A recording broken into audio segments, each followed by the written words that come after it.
Hello friends, जब हम share market में पैसे लगाते हैं तो उस समय सेक्टर वाइज पैसे हम लगाते हैं या फिर कोई भी कंपनी जो होती है उसका एक सेक्टर होता है।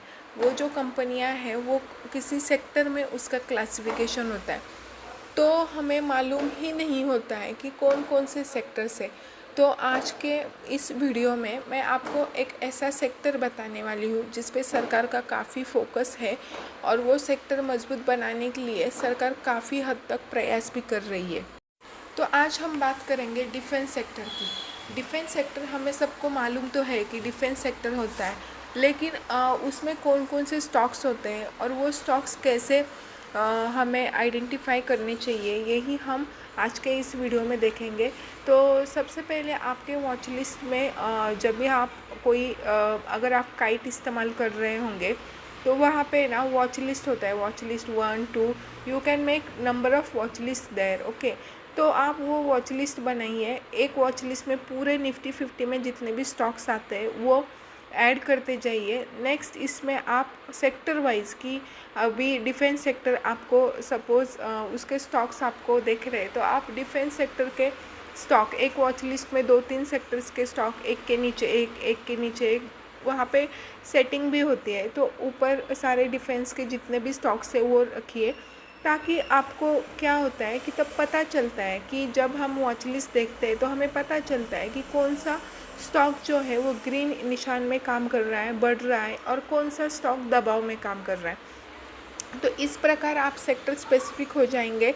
और हम जब डेली जब आपके पास टाइम होता है ना तो हमेशा अपना आपकी जो वॉच लिस्ट में ऐड किए हुए स्टॉक्स होते हैं ना उनको देखना चाहिए, ताकि हमें पता चलता है कि कौन से स्टॉक ने कितनी कामगिरी की, क्या किया। तो सबसे पहले हम डिफेंस स्टॉक क्या होते हैं, तो डिफेंस स्टॉक्स मतलब रक्षा क्षेत्र के शेयर्स। ये उन कंपनियों के शेयर्स होते हैं जो सेना, नौसेना और वायुसेना के लिए हथियार, सैन्य उपकरण, एरोस्पेस तकनीक, साइबर सुरक्षा और अन्य रक्षा संबंधित उत्पादन एवं सेवाएं प्रदान करती है। भारत में आत्मनिर्भर भारत अभियान के तहत रक्षा उत्पादन पर काफ़ी जोर दिया जा रहा है और इसीलिए पिछले कुछ सालों से रक्षा क्षेत्र काफ़ी लोकप्रिय हो रहा है। तो मैंने जैसे कि बताया कि ये जो सरकार है वो अपने रक्षा क्षेत्र और डिफेंस क्षेत्र में काफ़ी सुधारना करना चाहती है और कर रही है, और इसीलिए अगर आप जो डिफेंस सेक्टर के स्टॉक्स का रिटर्न देखेंगे तो काफ़ी अच्छा है। तो सबसे पहले रक्षा क्षेत्र में पीएसयू और प्राइवेट ऐसे दो सेक्टर्स होते हैं। पीएसयू सेक्टर्स मतलब पूरी तरह सरकारी, ये जो स्टॉक्स होते हैं ये प्रमुख सरकारी क्षेत्र का स्टॉक होता है, मतलब पूरी तरह इस पे कंट्रोल सरकार का होता है। और दूसरे जो होते हैं वो प्राइवेट रक्षा शेयर्स होते हैं कि जो मतलब वेंडर थ्रू ये स्टॉक्स काम करते तो सरकार के लिए ही काम, लेकिन ये प्राइवेट निजी क्षेत्र में आते हैं। तो सबसे पहले हम पीएसयू स्टॉक्स के बारे में बात करेंगे। तो सबसे पहला जो स्टॉक है वो हिंदुस्तान एरोनॉटिक्स लिमिटेड।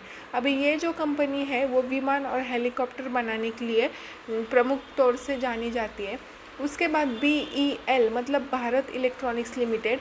ये भी स्टॉक्स जो है वो रक्षा क्षेत्र के लिए इलेक्ट्रॉनिक्स जितने भी उपकरण हैं वो बनाने का काम करता है।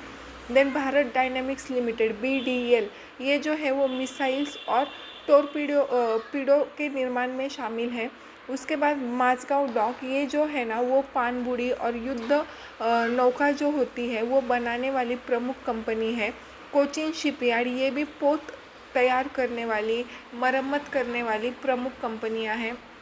अभी इसके बाद BHEL भेल हो गया, BEL, BDL, HAL, BEML, ऐसे जो स्टॉक्स है वो जो है वो PSU स्टॉक्स में आते हैं। अभी जो दूसरा है वो प्राइवेट सेक्टर के जो रक्षा स्टॉक्स है वो भी मैं बताती हूँ। वो भी आप जो स्टॉक्स है ना वो आपके वॉच लिस्ट में ज़रूर ऐड कीजिएगा। तो सबसे पहले लार्सन एंड टुर्बो LNT कंपनी के बारे में तो कुछ बताने की ज़रूरत है नहीं है, काफ़ी अच्छी तगड़ी बैलेंस शीट वाली ये कंपनी है। ये रक्षा इंजीनियरिंग और निर्माण में बड़ी भूमिका निभाती है।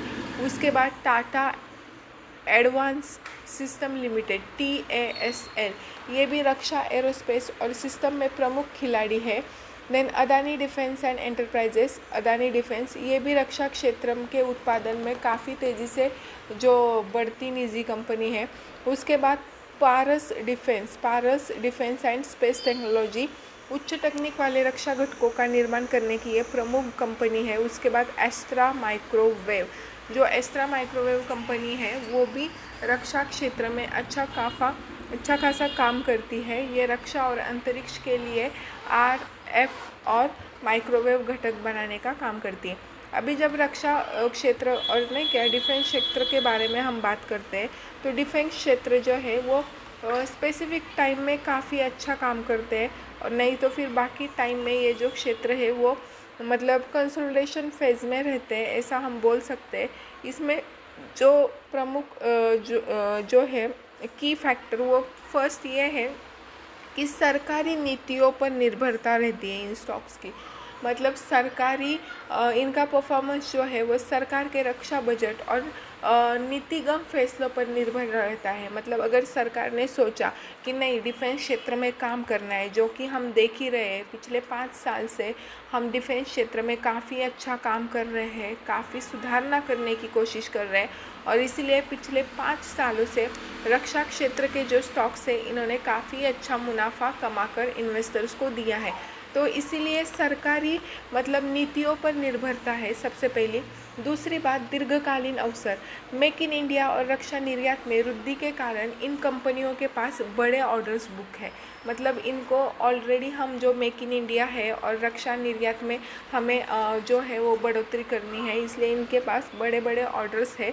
जोखिम जो है वो वैश्विक भू राजनीतिक तनाव और ऑर्डर मिलने में देरी से इन सेक्टर्स में अस्थिरता आ सकती है।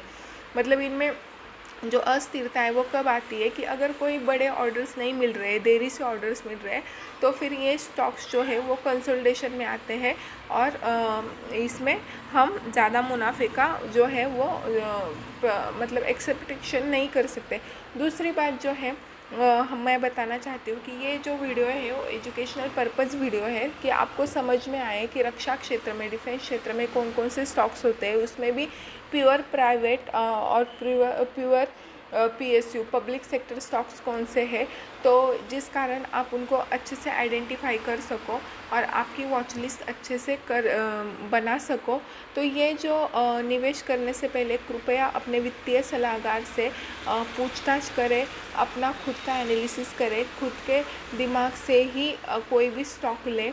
किसी का वीडियो देखकर या किसी का भी सुनकर कोई भी स्टॉक्स नहीं ले, उस पर आपकी खुद की टिप्पणी या खुद की राय होना बहुत ज़रूरी होता है। और ये एजुकेशनल पर्पस वीडियो था, इसीलिए आपको अच्छा लगा हो तो प्लीज़ मेरे चैनल को सब्सक्राइब ज़रूर कीजिएगा प्लीज़। और वीडियो आपने अगर देखा है, आपको अच्छा लगा है, तो वीडियो को लाइक भी कीजिएगा। Thank you.